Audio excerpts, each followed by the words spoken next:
Live from London, this is The World Today. Hello, I'm Robin Dwyer. Welcome to the programme. Our top stories. China's Foreign Minister Wang Yi is in Paris for talks on strategic cooperation as China and France mark 60 years of diplomatic ties. The UN Security Council is to vote on Algeria's humanitarian ceasefire proposal in Gaza as the US puts forward its own plan for a temporary truce. And WikiLeaks founder Julian Assange begins his final appeal in his fight against extradition to the United States. China's Foreign Minister Wang Yi is in Paris for a two-day visit for the China-France Strategic Dialogue. He arrives from Spain, where he met Prime Minister Pedro Sanchez on Monday after attending the Munich Security Conference at the weekend. He held talks with his French counterpart in Munich, with both sides emphasising the need for dialogue and cooperation. Well, our correspondent Tony Waterman is in Paris. So, Tony, what's been happening today?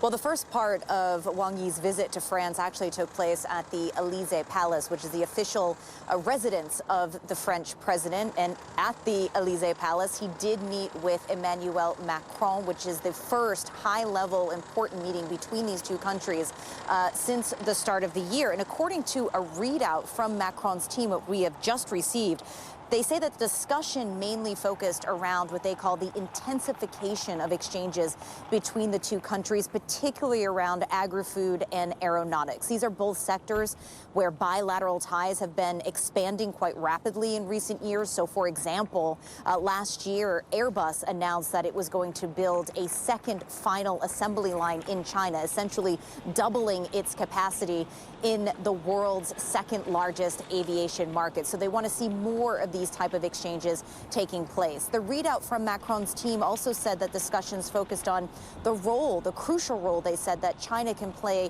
in ending the Russia's war in Ukraine, and said that both sides expressed the same objective of contributing to peace while respecting international law. Wang Yi was also expected to travel to the iconic Versailles Palace today to continue these conversations. And as you mentioned, he met with his French counterpart, Stéphane Séjourné, at the weekend at the Munich Security Conference, where he said that the momentum of development needs to be maintained between France and China, especially when it comes to things like social, economic, financial dialogue and people-to-people exchanges. And he said that these type of exchanges will really help promote mutual understanding and friendship between the citizens of both these countries. And of course, this trip that Wang Yi is taking around Europe right now, first in Germany, then in Spain, and now in France, is about strengthening these ties among European countries with European countries, especially as there is a lot of political uncertainty in the United States, potentially a second Trump presidency, and a lot of European leaders really wondering what that would mean for the transatlantic partnership. So, Tony, China and France, of course, marking 60 years of diplomatic relations this year. Where are they planning to cooperate?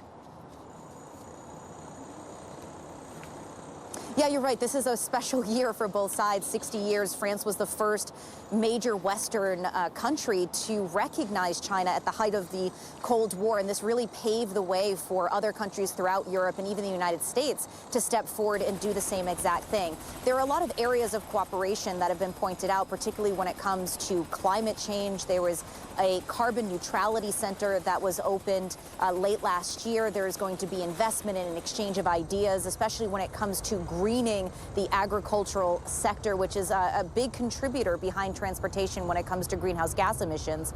Another area where they're going to be focusing on this year is tourism, cultural tourism in particular. It's the year of China-France cultural tourism, so there are a lot of events that have been planned both here in France and also in China to promote these people-to-people exchanges, again, as Wang Yi was saying, to help break down these cultural barriers and to form friendships between both sides. Those friendships, of course, would then, the theory is, then evolve upwards into diplomacy to further develop the relationship between France and China.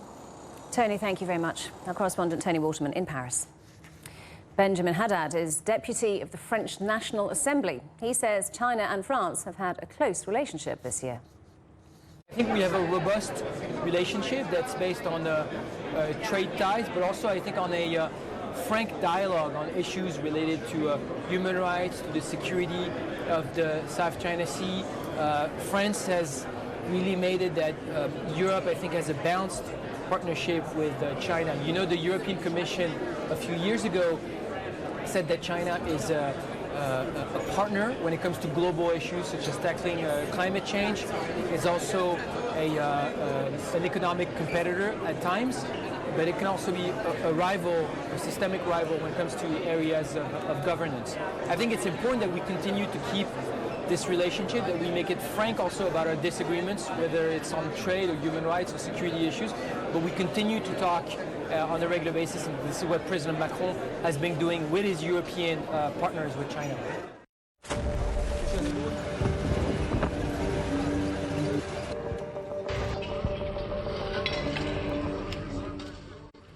The United Nations Security Council will vote later on an Algerian-backed proposal calling for an immediate humanitarian ceasefire in Gaza. But the vote already looks likely to fail, as the United States says it will veto the resolution. Instead, Washington's putting forward its own resolution calling for a temporary truce, the first time it's called for a halt in fighting since October the 7th. Well, let's talk to our correspondent, John Terrett, who's in New York. So, John, what is the United States proposing? Robin, good morning from New York. I think it's worth pointing out at the outset that President Biden totally supports Israel in terms of delivering aid and arms to them. And the U.S. rarely talks about a ceasefire within diplomatic circles. I think you mentioned the last time on paper was back in October. But President Biden does. He does when he's extemporating and talking to people in press conferences. And the reason for that is that he has to balance, with an election coming up in November of this year, the U.S. traditional support for Israel with the growing groundswell of support that there is throughout this country for the Palestinians, which the Americans are not used to seeing and they haven't really seen before on their own home territory. Now, the U.S. draft resolution, which has been put forward to the Security Council this morning, calls for a temporary ceasefire in Gaza. President Biden has also warned the Israelis about not attacking the city of Rafah in the south of the Gaza Strip, where there are thousands of Palestinians now who have been displaced from fighting in the north. And we do know that President Biden is very frustrated with the attitude taken towards this by Prime Minister Netanyahu.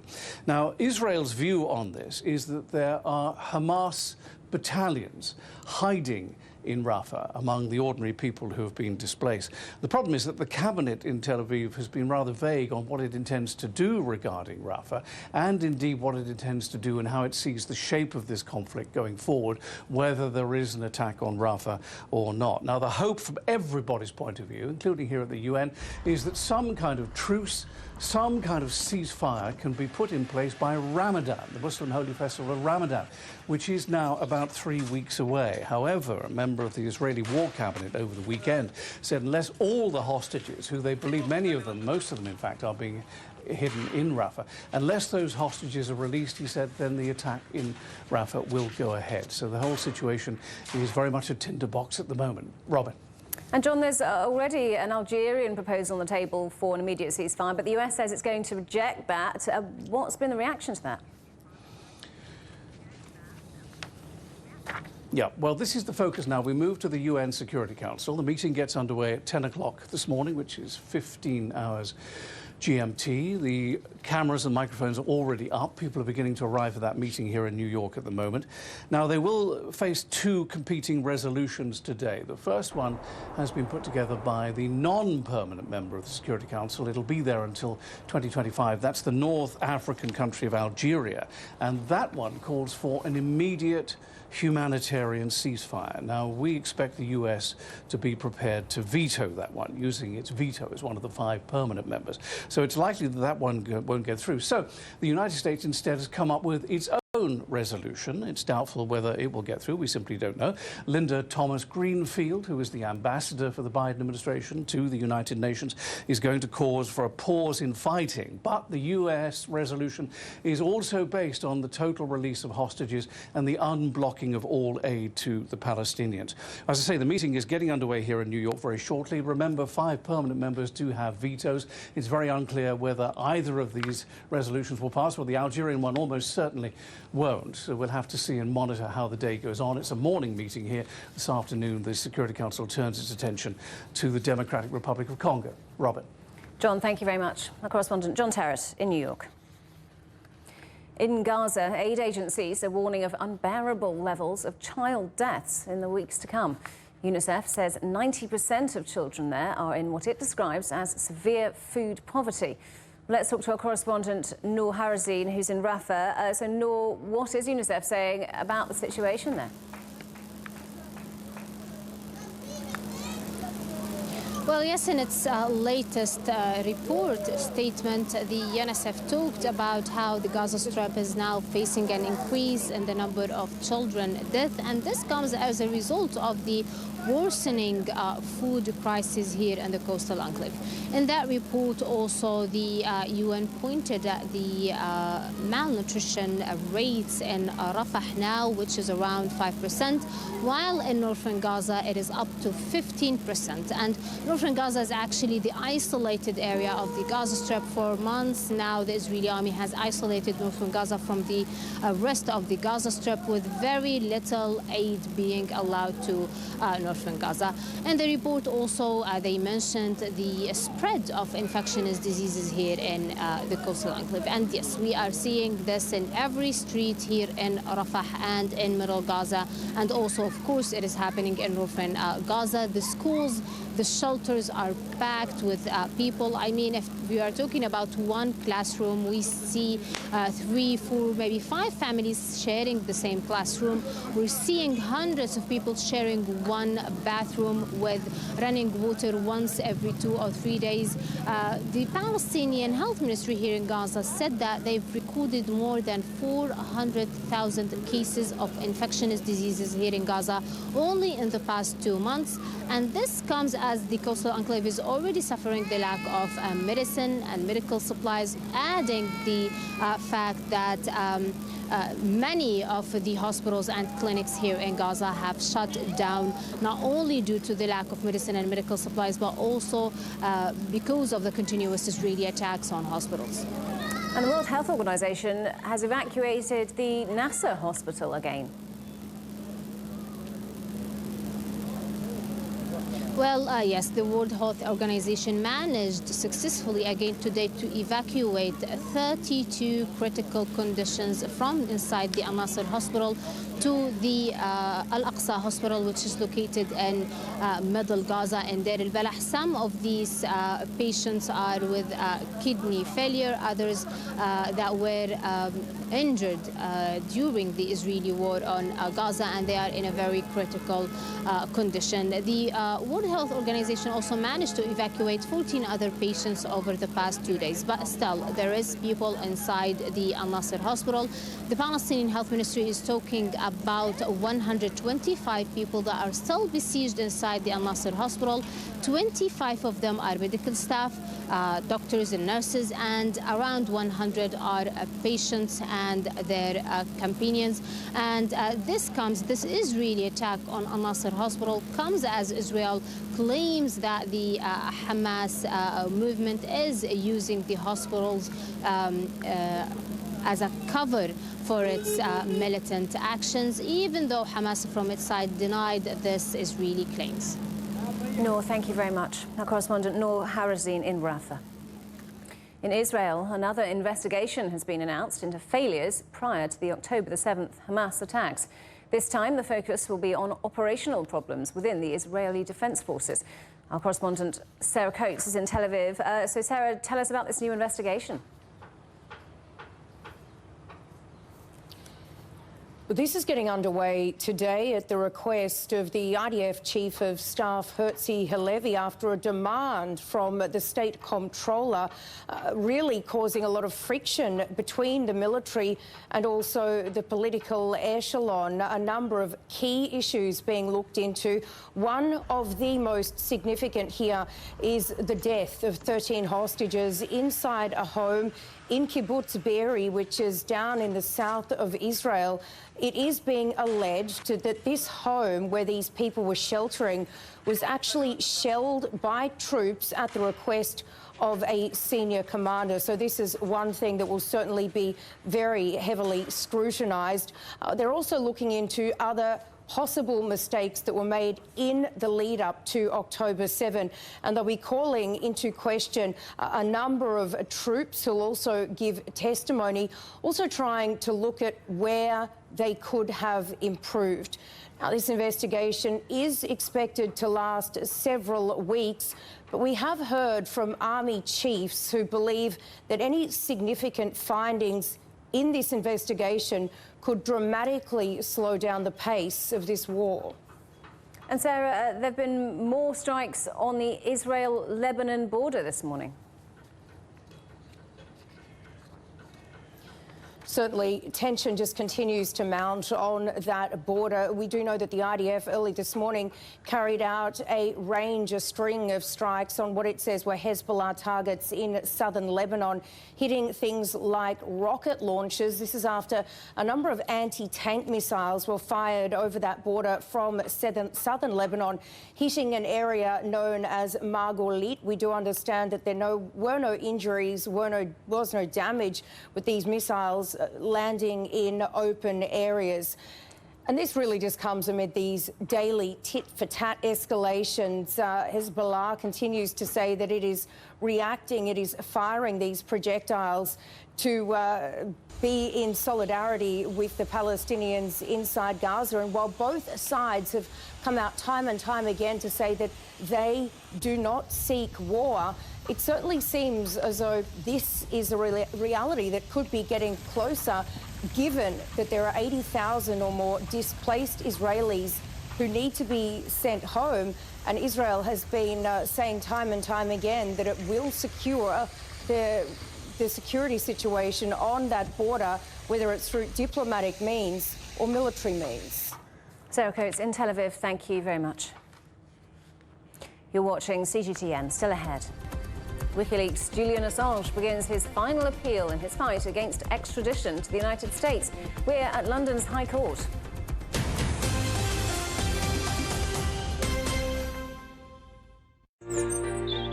Ever wondered what's the difference between a bear and a bull market? Where are the cash cows? And who are the lame ducks? And what exactly are black swans? Grey rhinos? And unicorn companies? Make sense of it all with Global Business, only on CGTN. I think it should be more global cooperation. I would like to hear more the voice of the developing countries. Globalization has lifted more than 1 billion people out of poverty. The green transition has to happen. It's a necessity. Well, China and the United States are important powers in the world. What unites us is much more than what divides us. And I believe China is committed to this agenda. Join me, Juliet Mann, to set the agenda at these times every weekend on CGTN.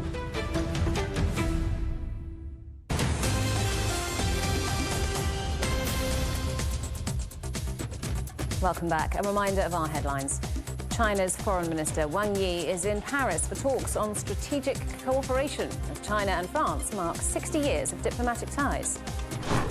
And the UN Security Council is to vote on Algeria's humanitarian ceasefire proposal in Gaza as the US puts forward its own plan for a temporary truce. WikiLeaks founder Julian Assange has failed to appear at his London court hearing, where lawyers are appealing against his extradition from the UK to the United States. Assange says he's too ill to attend his final bid to avoid facing espionage charges in the US. He's accused of leaking top military secrets about the wars in Iraq and Afghanistan. Hundreds of thousands of military and diplomatic documents were published on the WikiLeaks site 12 years ago. It's claimed he helped former intelligence analyst Chelsea Manning download the secret files from government websites. Well, our correspondent Yolo Abdavid is at the court in London. So this has really been a very long-running saga, hasn't it? Remind us why this case has been so controversial. Well, Julian Assange's legal problem started in 2012 when the UK authorities here wanted to extradite him to Sweden to answer allegations of sexual misconduct and rape. He didn't go. Later, those charges were dropped against him, charges he denied. But basically, he was given asylum in the Ecuador embassy here in London, where he stayed for 7 years. When he was finally detained by the British police, the Metropolitan Police, he's been detained since in a high security prison in Belmarsh in South London. Now, he's not at court today. You can hear a lot of his supporters are here who are clamoring for him not to be extradited, because despite those charges by the US authorities that they would like to present against Assange, if he is extradited to the United States, they claim that this wouldn't be fair. He wouldn't be given a fair trial, despite the assurances from the United States that that would be so. And all these vehicles that beat their horns as they go past is in support, actually, of the few hundred people who are outside here. So it's controversial on many levels, because the Americans say that their servicemen and women their lives were put in danger because of thousands of documents and videos which were released by WikiLeaks, which was, of course, the platform that Assange co-founded. So that's it in a nutshell. This could be the last chance saloon for Julian Assange if the two judges here decide that he has to be extradited. So what will happen to him if he does get sent to the US? Well, there is a two-day hearing, so everything is being discussed in terms of the defense. From what I heard initially this morning, the main thrust of the defense that he should not be extradited is that this is now a political decision and he wouldn't be given a fair trial. And actually, under the 2003 treaty between the United Kingdom and the United States, there shouldn't be an extradition if indeed there is a political motive for it, and that's what they're arguing. So in terms of the two-day hearing here and then the two judges deciding what is the legal understanding of the law, then obviously things don't look very good for Assange so far. The accusations against Julian Assange date back to the leak of hundreds of thousands of classified military and diplomatic documents in 2010 and 2011 relating to the Iraq and Afghanistan wars. His passionate supporters argue it's less about the man, but the ethics around freedom of speech. It's not about Julian, it's about my freedom of speech, about everyone's freedom of speech. To some, he's a hero for showing alleged wrongdoings by America's armed forces. But in Washington, it's claimed his criminal actions put lives in danger and want to arrest him to answer 18 charges, including spying. We believe that this case has alarming implications for journalism and press freedom around the world, not least of all, as he would be the first publisher tried under the US Espionage Act. The founder of the WikiLeaks website is now 52 years old. He's been detained in a high-security prison for the past 5 years as Britain's legal wranglings continue whether to allow Assange, as an Australian citizen, to be extradited to the US. Australia's Prime Minister waded in last week as the country's parliament voted to bring the matter to a close so Assange would be able to join his family back home. It sends a very powerful signal to Washington that Australia stands as one, saying that this matter has gone on long enough. Swedish prosecutors dropped allegations of rape against Assange in 2017. An attempt to reopen the case 2 years later were also quickly dropped because of a lack of evidence. In 2022, Julian Assange married lawyer Stella Morris inside Belmarsh prison. They have 2 young children, and as legal avenues to block his extradition ends, she says she's fearful about his health. His life is at risk every single day he stays in prison. And if he is extradited, he will die. If extradited, Assange's lawyers say he faces a possible penalty of up to 175 years behind bars. US authorities claim he will have a fair trial and his human rights will be protected. There's talk that he may be detained for between 4 and 6 years, and they'd consider sending him to an Australian jail. The UK Home Office maintains extraditing Assange would not be incompatible with his human rights, and that while in the US, he will be treated appropriately. The case will be heard before 2 judges in the High Court to review an earlier decision taken by a single judge in June. The ruling then was to refuse permission for Assange to appeal. It may well decide whether this might be his final hearing in the UK or whether Julian Assange enters a process of extradition to the United States. And the protesters here, of course, are saying this isn't really about the legality of all this. This is about freedom, about democracy, about human rights, a free press. That's why they are shouting and singing outside the court. And his lawyer, Jennifer Robinson, told me just half an hour ago they will go to the European Court of Human Rights if they fail with this appeal in the High Court. Yolo, thank you very much. Our correspondent Yolo Abdavid at the High Court in London. A body has been found in connection with the search for a man suspected of using chemicals to attack a woman and 2 children in London. Police officers say they strongly believe the remains pulled from the River Thames are those of suspect Abdul Shakur Azidi. A nationwide manhunt was launched after a 31-year-old mother and her 2 young children were sprayed with an alkaline substance last month. It later emerged that Azidi had applied successfully for asylum in the UK, despite being previously convicted of a sexual offence. Greek farmers are taking their protests to the heart of Athens, driving their tractors to Parliament. Farmers say their livelihoods are under threat from rising energy prices, recent flooding and competition from abroad. Their unions have been negotiating with the country's Conservative government for weeks, but say the measures announced so far don't go far enough. China says trade protectionism in the United States and the European Union will not only hurt their own development, but also the prosperity of the world. It comes as Washington considers imposing restrictions on imports of Chinese smart cars, an area that the EU is also investigating. Beijing says it believes in cooperation and openness rather than division and isolation. China has slashed its benchmark mortgage rate by 25 basis points to try and boost the faltering property sector and wider economy. It's the biggest cut since the reference rate was introduced in 2019. The cut surpassed analyst expectations and is expected to lower mortgage costs across the country. A team of scientists has discovered what may be the brightest known object in the universe, a quasar 500 trillion times brighter than the Sun. It's powered by a black hole that's growing so fast it consumes the equivalent of our Sun each day.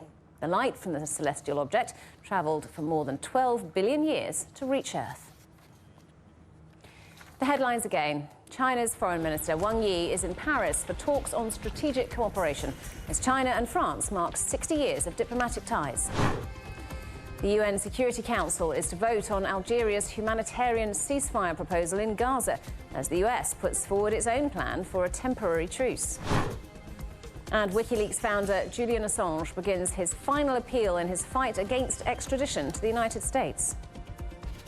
And that is The World Today. Thanks for watching. We're back with more news at the top of the hour. Coming up next, it's World Insight. For now, from all of the team in London, it's goodbye.